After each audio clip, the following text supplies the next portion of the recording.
Yəni Allah Teala onlar haqqında buyurur ki, Quran-Kərimdə, yəni Yəhudilər nəyə görə qəzəbə gəliblər? Yəni bu barədə sanki Allah Teala Nisa surəsi bütün qəzəb olan ayətləri bir yerə yığıb. Deyir ki, yəsəluke əhlül kitəbi ən tunəzzələ aleyhim kitəbən minəs-səma fəqad səəlu Musa əkbərə min zəlikə və qalu ərinəllaha cəhrətən fəəxəzəthumus sa'iqə. Deyir, kitab əhli səndən soruşur ki, səndən tələb edir ki, ey Muhammed, onlara bir kitab nazil olsun və deyir, bundan qabaq Musadan bundan belə deyək, bundan böyüyünü istəyiblər. Bundan betərini istəyiblər. Yəni, o da nədir? Onlar dedilər ki, Allah'a biz açıq-aşkar görmək istəyirik. Yahudilər dedi. Fəəxəzəthumus sa'iqə. Bu səbəblə onları ildırım vurdu. Sümmə ittəxəzul iclə min ba'dihim min ba'di mə cəətumul beyinətu və afəvun ən zəlik. Sonra deyir, onlar bundan sonra buzovu özünə ilah götürdülər. Və biz onlar tövbə etdi, bağışladıq. Sözü ki, və ətəynə Musə sultanən mubinə. Və biz Musaya açıq-aşkar dəlillər vermişdik. Yəni, möcüzələr vermişdik. Və sonra buyurur ki, وَرَفَعْنَا فَوْقَهُمُ الطُّورَ بِمِيثَاقِهِمْ وَقُلْنَا لَهُمُ ادْخُلُوا الْبَابَ سُجَّدًا. Biz onların başının üzərində dağı qaldırmışdıq ki, tövbə etsinlər. Və sonra deyir, biz onlara dedik ki, siz bu kəndə girin, yəni bu məmləkətə girin və Allahdan bağışlanma diləyin. Onlar istehza etdilər. Yəni, hitta əvəzinə hinta dedilər. Yəni, bizi bağışla əvəzinə buğda dedilər. Yəni, istehza etdilər.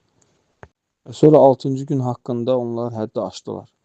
Yəni, Allah Teala onlara 6-cı günün o etməməyi əmr etmişdi. Onlar həddi aşdılar.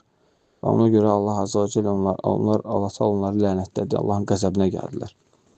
Yəni, digər şeylər, hansı ki, onlar açıq-aşkar möcüzələr ola-ola görürsən ki, inkar edirdilər. Misal üçün, Allah Azza və Cəllə buyurur ki, فَقُلْنَا ضْرِبُهُ بِبَعْضِهَا كَذَلِكَ يُحْيِي اللَّهُ الْمَوْتَى وَيُرِيكُمْ آيَاتِهِ لَعَلَّكُمْ تَعْقِلُونَ. Yəni, deyir, biz o inəyi ki, onlar kəsdirdik ki, onun bir hissəsini ölən adama vurun.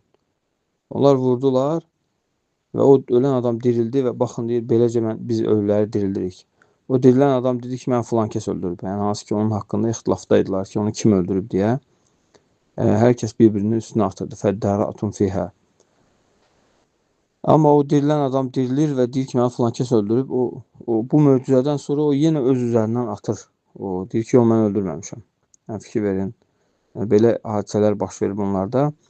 Sonra Allah Azza və Cəllə buyurur ki, ثُمَّ قَسَتْ قُلُوبُهُمْ مِنْ بَعْدِ ذَلِكَ. Bu etdiklərinə görə onların qəlbləri daşlaşdı, hətta daşdan bətər oldu. Daşdan daha sərt oldu. Yəni, və hətta daşların elələri var ki, Allahdan qorxur və yəni fayda verir, içindən su axır, içindən çay axır və bəzisi də Allahın qorxusundan yuxarıdan aşağı yumallanır. Amma yəni bunlarda yoxdur yəni.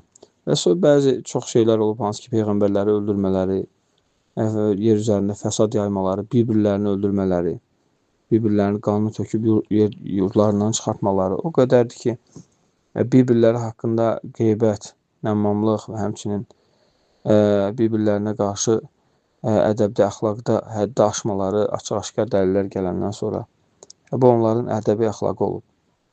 Və çoxdur yəni bu barədə Allah bilir.